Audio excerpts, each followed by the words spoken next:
现这个保险的赔偿金额高达8亿。他们2个人呢，在当天晚上呢，就是在尹相燕的餐点里面添加了。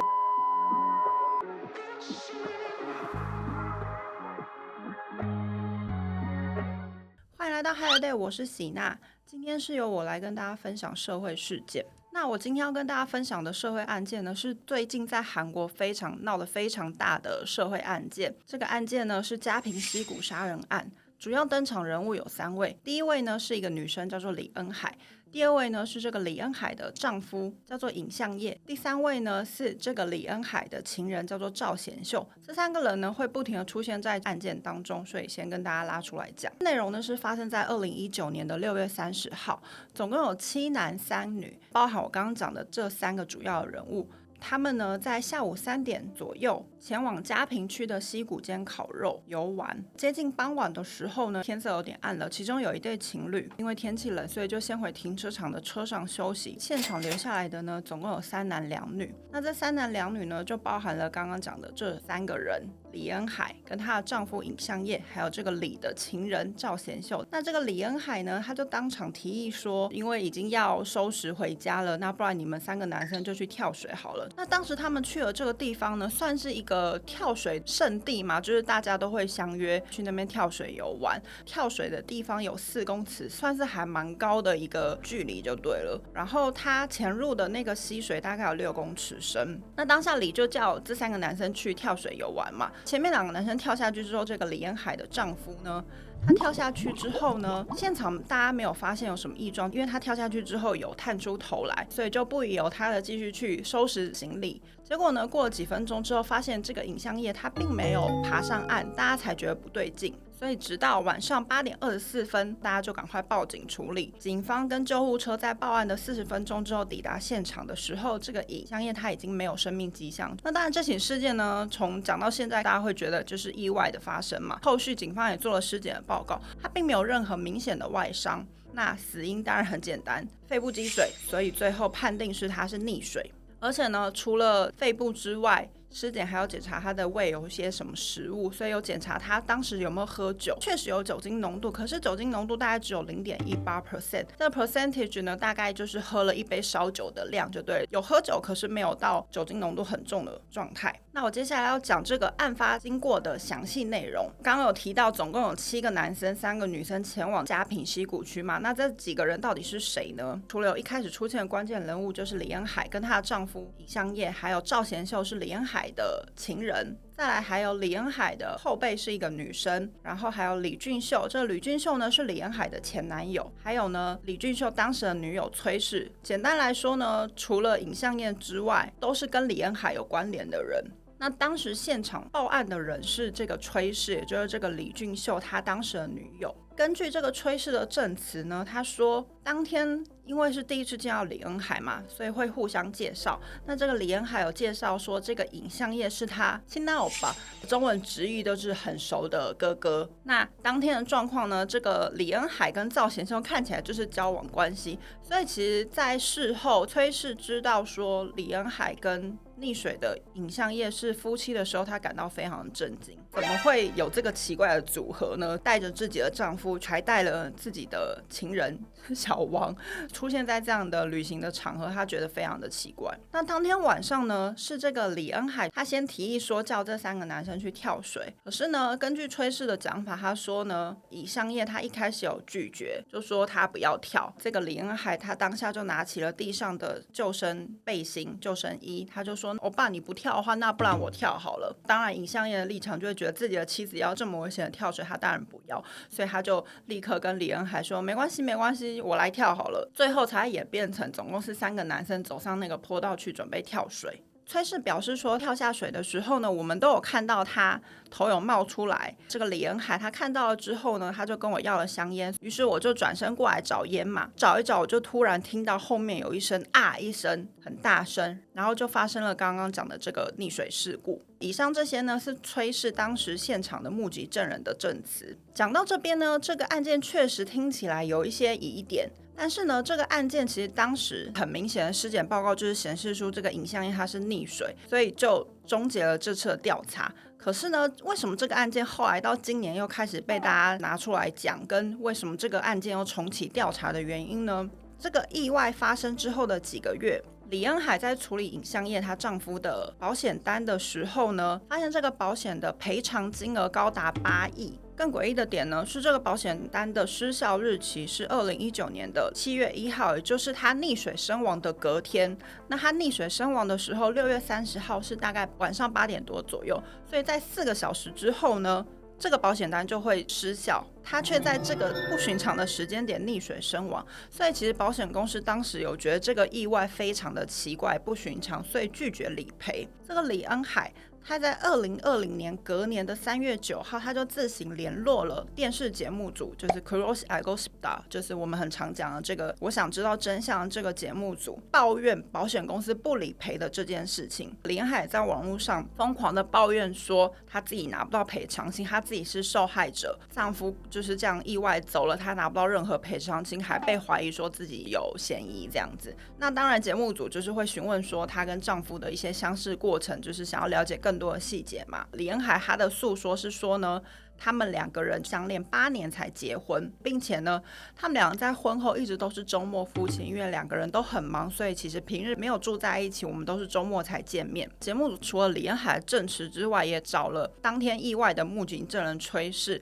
并且呢，重新研究这个意外的整个发生的过程。可是呢，节目组当然就会认为说，这个意外并没有想象中的这么单纯。所以这个节目呢，它在2020年10月播出之后，除了播放李恩海他抱怨没有拿到保险金的内容之外呢，节目组也同样调查了这群不寻常的意外。这个节目播出之后呢，尹相燕的亲友看到了，觉得这个事件真的非常不单纯，所以就连同保险公司一并向警方去申诉，说要重启调查。那我接下来就是要来聊聊说，这个尹相燕跟李恩海他们2个到底这段婚姻中间发生了什么事情。根据这个李恩海的说辞呢，因为尹相燕他已经溺水身亡了，所以没有办法得到尹相燕的说辞。这个李恩海的说辞呢，是说他2016年跟尹相燕在酒吧里面相遇，事后有去访问尹相燕他身边的好朋友跟他的家人，亲友都表示说，他们其实实际上不知道他们2个到底在哪里认识的。这个尹相燕的姐姐就是表示说，她某一天接到弟弟的电话，就说她认识了一个很不错的女生，想要跟她结婚，并没有就是很仔细的提到说他们2个到底什么时间点跟在哪里遇到的这样子。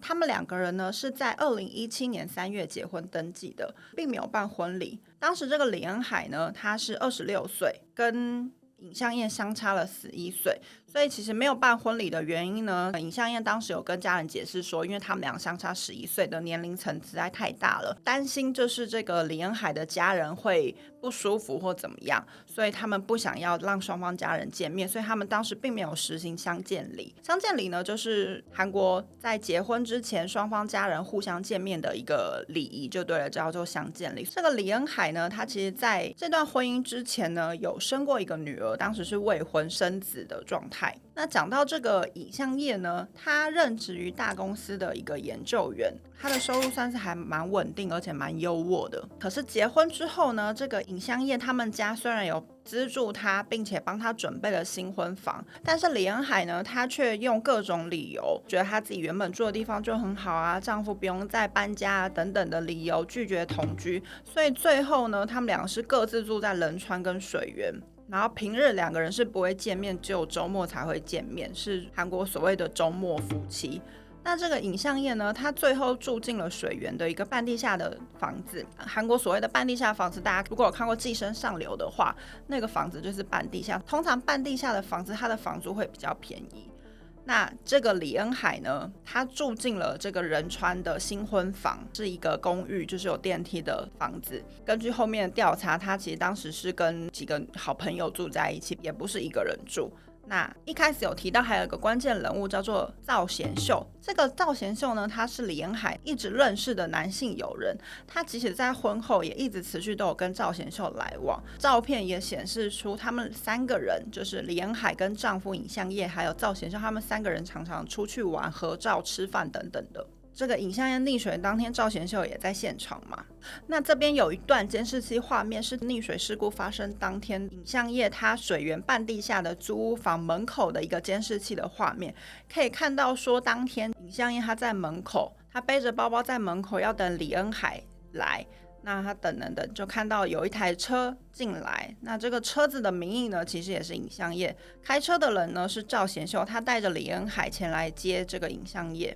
在过2天之后的监视器画面呢，其实已经是这个尹相业他的告别式结束之后，这个7月2号当天晚上呢，也看到这个赵贤秀陪同李恩海一起到尹相业的租屋处办理退租，他们两个在里面呢大概待了40分钟左右。在7月3号呢，隔天这个赵贤秀他又带着另外一个女生来到了这个尹相业的家，而且呢他走出来的时候，监视器画面有看到他搬了电脑的主机，带着现金100万，这个是后面的调查，就离开了这个尹相业的家。除了监视器画面之外呢，后续还有曝光的影片，还包含当天这一行人他们在溪谷里面游玩的画面。这个时间呢是事发前2小时拍的影片，下午5点40分拍摄的。那可以看到3个男生在溪谷里面游玩，尹相业是坐在游泳圈上面的。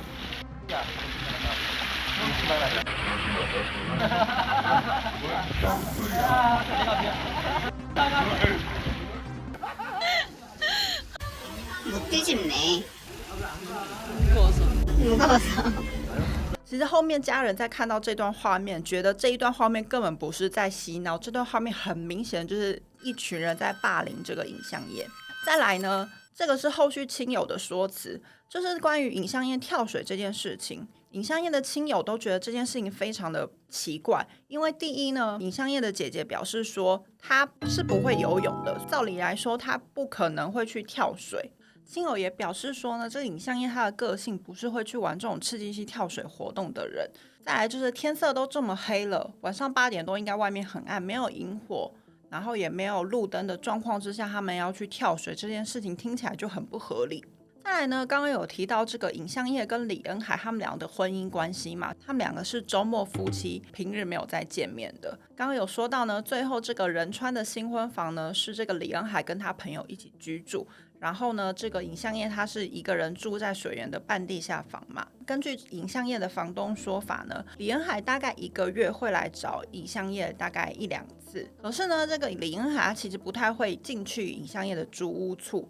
他通常都是在外面等尹相业出来。这个是后续在访问房东他有看到的状况。后续警方在调查这个李恩海跟尹相业的通话记录呢，有发现他们2个几乎是不常见面的，包含重要的节庆，像圣诞节啊，或者是新年第1天的这个时间点，他们俩会用电话互相道贺。 여보세요? 메리 크리스마스. 아이 내가 먼저 선수 치려고 그랬는데 빠르구만. 내가 좀 빨라. 오빠도 메리 크리스마스요. 고마워. 여보세요? 새해 복 많이 받아. 새해 복 많이 받아. 어제 뭔 바람이 불었고 이렇게 소주를 드시고 주무셨대? 아니 그냥 어제 일찍 퇴근했어. 어디야? 나 지금 큰 집. 아이고 신정이라고 큰 점 갔구나. 큰 집 그냥 갔구나. 와가지고 맛있는 거 먹었어. 잘했어. 별 그건 없고.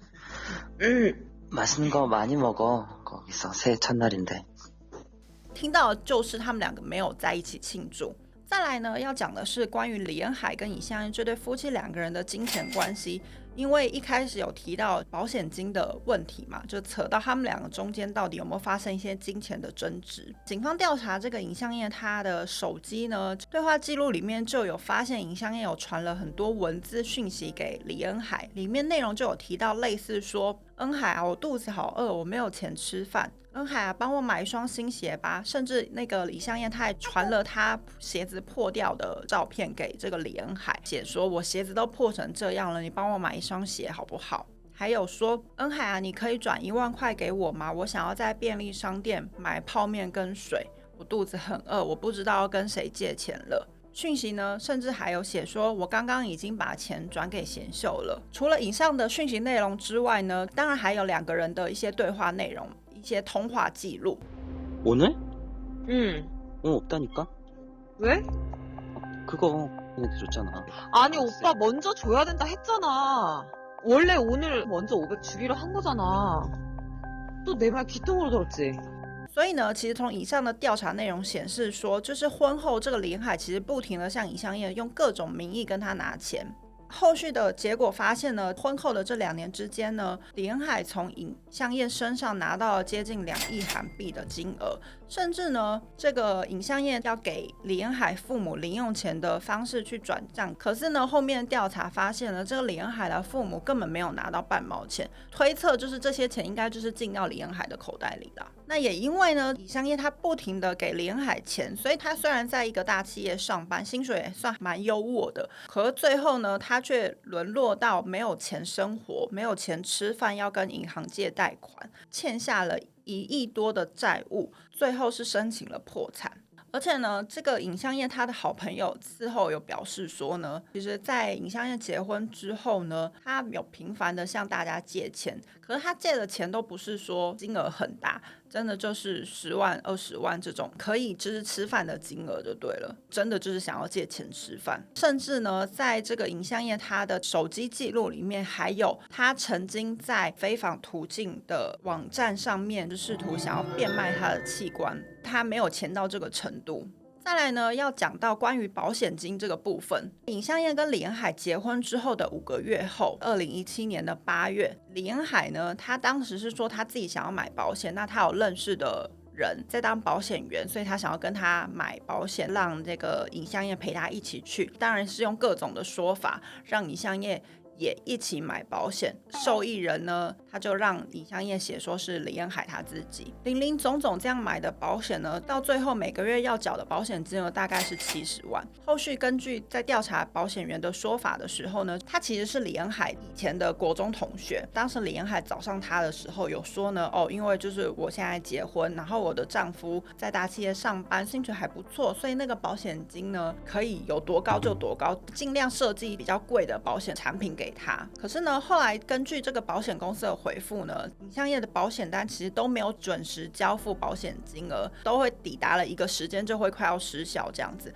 可是呢，保险金再去调全部的记录出来，发现说每一次他们都会在这个保险期限要失效之前缴交保险金，这个也让保险公司觉得很匪夷所思。我接下来要讲的呢是2个很奇怪的时间点，因为其实呢，在事后调查有发现，这个李恩海跟赵贤秀，其实他们2个不止一次的想要杀害尹相燕。I've been thinking, I've been thinking, I've been thinking, I've been thinking, I've been thinking, thinking about you. 아무리 고개를 흔들어도 난 네 생각만 하고 있을 뿐. 아무리 딴짓해봐도 난 너의 목소리만 들릴 뿐.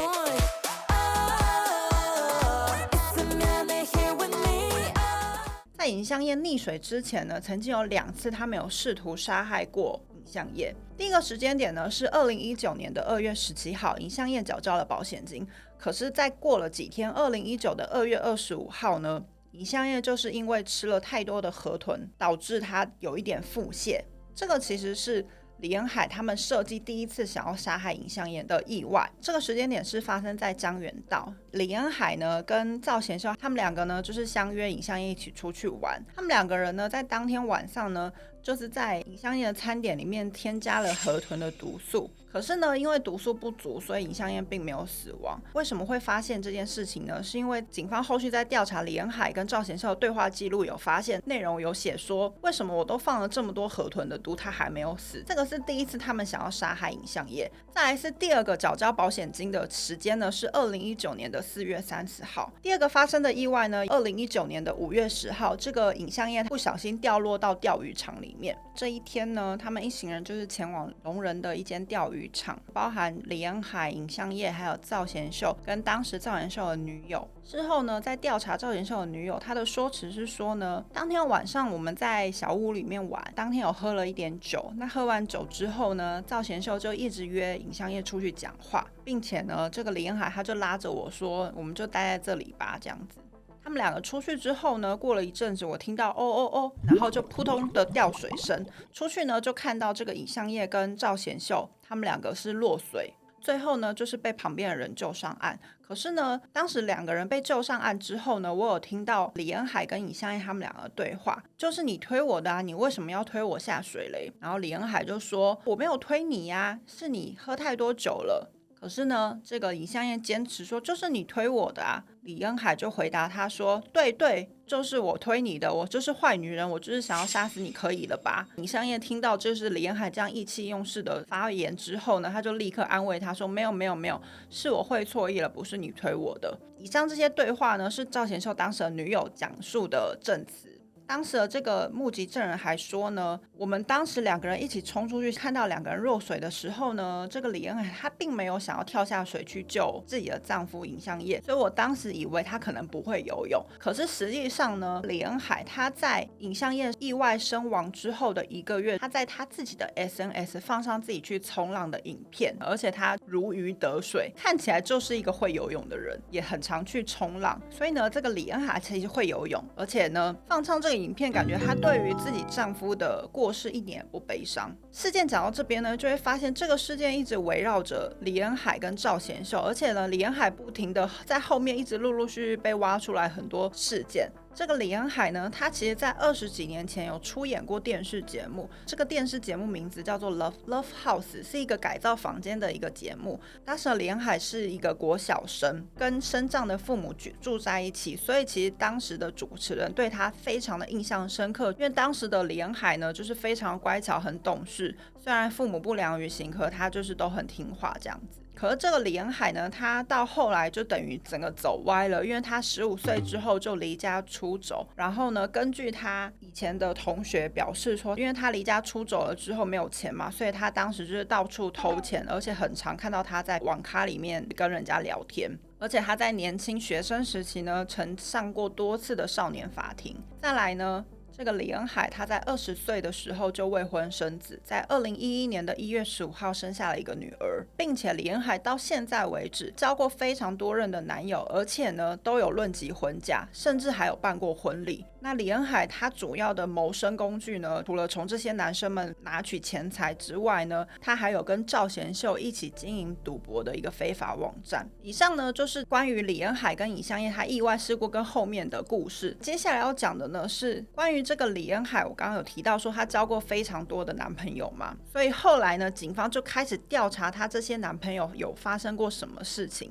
结果呢，还真的调查出什么来，其中有2位。第一位呢，是在2010年的时候交往的对象是一个金士，交通意外身亡。当时呢，李恩海坐在副驾驶，所以有获得了保险的赔偿。这个是他第一个前男友身亡的意外。再来是2014年，这个李恩海他有个未婚夫李氏，因为这个李氏他要去当兵了，所以他们两个就约好在当兵前要一起出国玩。他们两个去了泰国的巴达雅这个观光地去旅游。那这个未婚夫李氏呢，潜水的途中不幸的意外身亡。当时呢，他们两个有保这个旅游险，李恩海他后来有在机场要处理这个保险业务。可是呢，其实后来调查工作人员有说，他当时的表情并没有很难过，即使未婚夫他发生了这件事情，他感觉就是很从容的在处理保险业务就对了。可是呢，因为当时的受益人是未婚夫李氏的父亲，所以当下没有人觉得奇怪。关于上面这2个前男友都这样子意外身亡，合理的怀疑尹相业这个意外绝对不寻常嘛。可是呢，关于未婚夫李氏他在潜水途中不幸身亡这个，其实后续的犯罪心理学家认为说，这个案件可能真的是一个意外，毕竟在国外也没有任何的证据或者是实际的影片可以追溯说当时到底是发生了什么事情。那如果这件事真的是一场意外的话，真的不代表什么吗？并不是，因为心理学家表示说，这李恩海非常有可能是在这个意外中学习到了说，哦，原来溺水这件事情不会有任何人发现，也不会被人家怀疑就可以领到保险金。他可能从这件事情学习到了某一些经验，运用在尹相业身上。李恩海呢，除了上面这2个前男友之外呢，他甚至还有办过一场婚礼。在2016年的5月15号，这个李恩海跟他的未婚夫全氏办了一场婚礼。他们2个呢是在2015年认识10个月交往之后就结婚。那根据后续在调查这个权势的说辞，他的未婚夫权势，因为李恩海的家计状况，他并没有让李恩海出任何的费用，婚礼的费用，然后两个人结婚的房子里面的一些家电等等的这些办婚礼的所有细节，包含结婚之后的所有要处理的开销，都是他跟家人负责的这样子。可是呢，在婚礼结束的隔天，这个李恩海跟权势有一些小争执。警方调查内容好像是因为李恩海有跟这个权势的父亲有通了电话，当下就是有一些小争执就对了。那这个李恩海呢，在争执之后，他就说他要出门散步，之后就潜水了，他就是等于悔婚就对了。但是以后面的时间点来说呢，因为他们两个办婚礼的4个月之后，2016年的9月，尹相燕就签约了新婚房，所以以时间点来说，非常有可能李恩海他当时早就已经认识尹相燕，并且决定他下手的目标要变成尹相燕，所以他才悔婚这个权势的婚礼，这个是后面合理的怀疑就对了。这个案件呢，一直到现在都还在持续的调查中，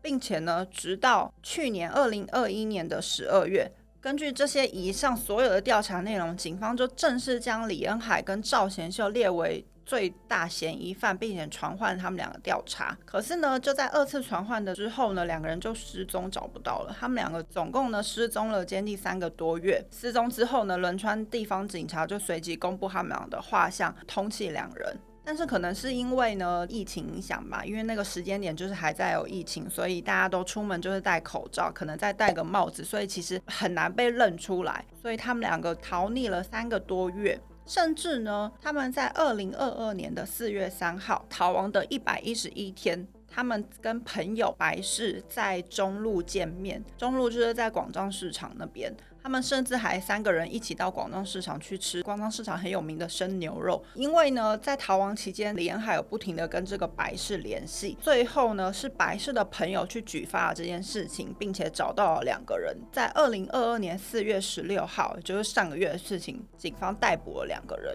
我其实查到非常多的资料之外呢，我就是一直追到最新，真的是上个礼拜才出的新闻。最新检方的公布内容，调查结果本来是间接杀人，现在是变成直接杀害。根据这个赵贤秀跟李恩海的说辞，赵贤秀有威胁这个尹相业说，你跳下来就可以回家了，就是用威胁的方式去逼他去跳水。检方后来将他们2个列为正式的起诉他们2个的杀人嫌疑，并且呢，检方还公布了李恩海他其实对尹相业进行的是一个心理学家用的专业术语，韩文是叫做 gaslighting， 英文就是 gaslighting， 正确的学名好像是煤气灯操控，以我们比较常听到的中文呢是情绪操控。李恩海呢，他对尹相燕在认识的8年间进行了心理的控制，包含说控制他的日常生活的作息，让他造成孤立的状态，并且呢，他榨取尹相燕所有的财产，让尹相燕对自己无法拒绝。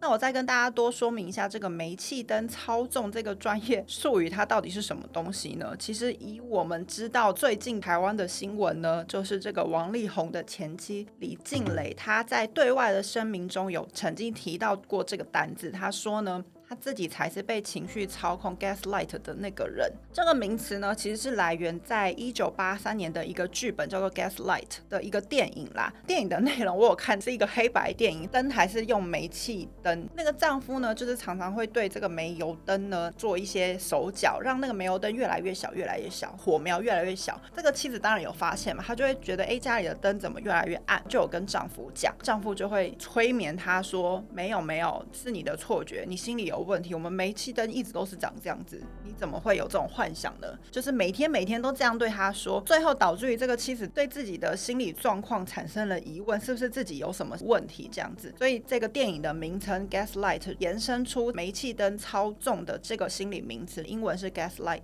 其实呢，很简单的说呢，它就是使受害者去怀疑自己的记忆跟认知，最后的目的就是让受害者怀疑说自己相信的事实到底是不是真的。他在这个案子呢，检方的调查结果是说，李恩海对尹相燕进行这样子的心理操控，让这个尹相燕呢被朋友孤立，相信这个李恩海所说的所有的话。我后来有去仔细的再查一下煤气灯操纵心理操控的这个手段，它其实很常出现在家人、朋友也会有，或者是师长，或者是同事间的关系等等的都会有出现。最常听到加害者会对这个被害者的说辞呢，会说我就是为你好，那些人讲的都不是为你好，只有我才是对你是好的，用这样子的一个方式不停的去催眠这个被害者，让被害者觉得说哦，加害者说的所有话都是对的，我不应该相信别人，我只应该相信他，用这样子的方式去造成他的孤立的状态。再来呢，还有我查到最近关于这个李恩海跟尹相燕的这个案子。尹相燕呢，因为他意外身亡嘛，到目前为止有这个国民年金跟这个刚刚提到的保险金，那他的受理人到底会是谁呢？最近在讨论这个议题，因为呢，保险金还有遗产的这个受理人顺位，第一个应该是他的妻子，可是因为他的妻子李恩海，他现在就是有杀害的嫌疑嘛，是绝对不可能接受的。第二顺位呢，其实是这个李恩海他的女儿，他跟李相燕结婚之后的1年。他有让尹相燕去申请领养女儿，所以其实第二顺位会是这个李恩海的女儿。那当然尹相燕的家人没有办法接受嘛，所以目前最新的议题是说呢，他们在协同律师要申请弃养李恩海的女儿。这个是到目前韩国最新5月份的新闻。这个案件呢，其实到现在还没有正式的判决出来，我应该后续等到正式的判决出来，或者是有更多的新闻，我会再录一集给大家。到目前为止讲的呢，就是所有我整理过的内容跟目前最新的消息这样子。以上呢就是跟大家分享的嘉平溪谷杀人案。那如果你喜欢我们的分享的话，记得开启小铃铛，或者是加入我们鹅教会员。我是喜娜，我们下次见咯，拜拜。那当时呢，还有这个赵贤秀，他好，我重新讲。主要人物，对不起，他其实最常发生在亲密的人身上，包含夫妻、包含家人，或者是上书跟上书什么？我重讲，不好意思。再来呢，还有最近我调查，最近还有我在讲什么？好，